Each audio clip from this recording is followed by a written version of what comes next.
Hi everyone. So on behalf of Global Generation, I would like to give you a flavour, a taste of the work that we've been doing with children and young people. And this work has been generously funded by the Emergence Foundation.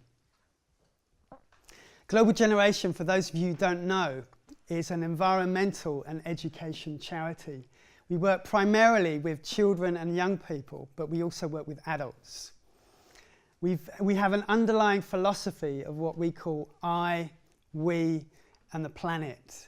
So we hope to develop a deeper sense of I, a deeper sense of we, and to make positive changes to the environment. Our remit for the funding was to provide space and nature education. And we did that with a variety of different means. So we did storytelling, creative writing, visual arts, gardening, cooking, silence and stillness, and knowledge sharing, and also reflection. So what different groups did we work with and where did we go? So this is a group from Redriff Primary School, which is a group from Canada Water, and this is our paper yurt in the paper garden. All this is all made of paper and cardboard, and it all came from the Printworks, which is where the Daily Mail used to be printed. So we're hoping to change the atmosphere of it a bit there. And this is an art group about to happen with a local school. That's Sue, our art teacher. And this shot was taken of our recent winter solstice celebration, and it was a great sparkly event last month. And brought together lots of different parts of the community. We had all the artwork here was created by the local primary school children. This is a space and nature group at the Skip Garden in King's Cross. We also did adult presentations and workshops at Imperial College, the Institute of Physics. This is the Quadrangle down in Kent, and also Winchester University. And this is a secondary school group of students here at our paper garden. Due to limited time, I want to just focus on this one group, this Kingsdale group of students. And normally our projects are nature orientated, but this one was particularly cosmic in focus. And because it was cosmic, we would have found this project particularly difficult to fund from other education bodies. And because of Emergence Foundation and their willingness to fund such a project as this, that it was really because of that this project went ahead. What did Lily think about? Lily's the art teacher who came along with this group of children every time they came along to the paper garden because they came from Dulwich. What did she think about these projects? Well, I'll play you an audio so you can hear for yourself. So they not only managed to create an artwork that it was relevant to all the scientific and astrological information that they received, but also they showed that they created their own interpretation and their own theory about the cosmos and about the universe. And I feel impressed and mesmerized how they managed to absorb all the information that you gave them, Rod, and they actually created like a philosophical theory from that scientific knowledge.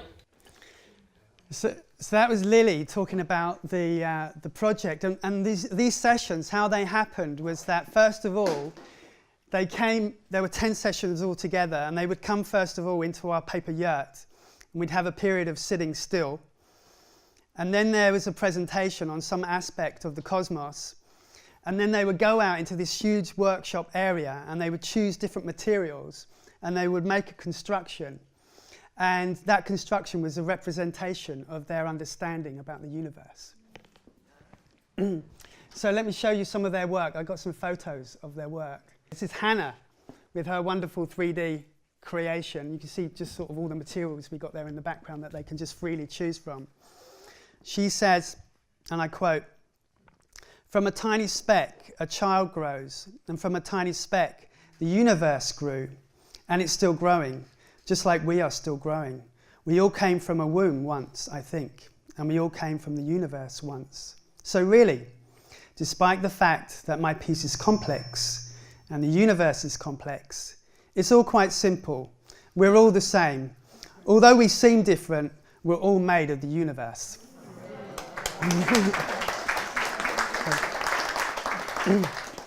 And these are year 7 students, so they're only 12, 13 years old. So you can see the kind of like the depth of thinking that some of them have. I think it's quite extraordinary. This is Poppy there with a funny hat on. This is her wonderful creation of the Big Bang. And when you hear her narrative, you can hear her understanding of a universe that is interconnected. My piece is a tree. It symbolises the universe and that everything is simultaneously coming together and coming apart. The cluster in the middle represents the epicenter of the explosion of life, and it represents with the green thread vines which connect everything, and the glue gun threads represent that we are all connected in a way, even if the connections are small and hard to see. It feels like something that I can really relate with, because I sometimes feel like I really don't understand my significance in all of the universe, and by creating links between everything in this sculpture I can translate my feelings into an artwork which I can show to other people to explain how I feel.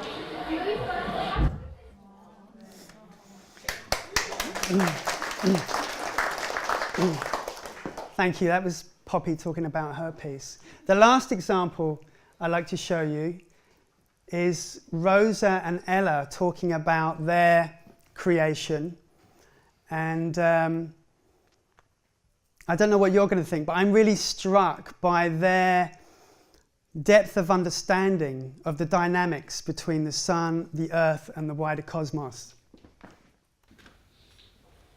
So this is our piece about how the universe is like really perfect. So on this side, as you can see, it's like really beautiful and perfect, and just it all just links. And this side is destruction, and they're basically opposites, so they really like compare. So this side, there's one slight little difference between them, and they become like destruction and niceness. And it's just to show like how the earth is perfectly aligned in the solar system, and it's like not too far away from the sun or too close, just in the right place for life to survive on Earth. Yeah, and also to show like chances of how the Earth has happened. So if it expanded just that tiny bit quicker, it would have all gone destruction, and slower it would have still got destructed, but it expanded at just the right time, so life was able to form.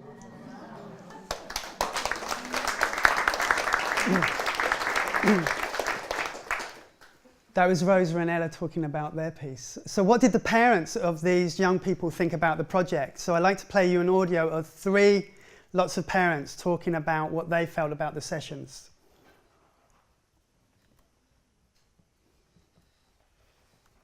First of all, you're Elma's Mama, yes, I am. Yeah. So, Alma got involved with this project, and she got really involved.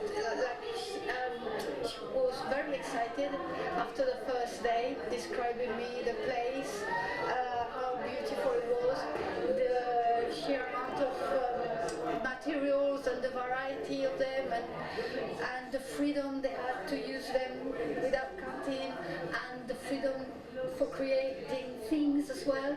Can you tell me how Rosa has felt coming here? She's been really enthusiastic and looking forward to coming. Very committed, so it's really inspired her coming. Oh, great. To this, yeah. Brilliant. And when he's gone home, he's actually talked about it. Yeah, absolutely. He's drawn pictures and tried to describe what he's creating here and how it's Really? He talked about the problems he's having and how he was kind of trying to get the equilibrium and what it was all about. So yeah, it has definitely had a big impact on him. Oh, that's good. And did he talk about, the planets or the galaxies or anything like that? Yeah. He talked about the planets, talked about the galaxies, talked about how you started it all up, so set it all up, and, introduced them to the concepts. So yeah.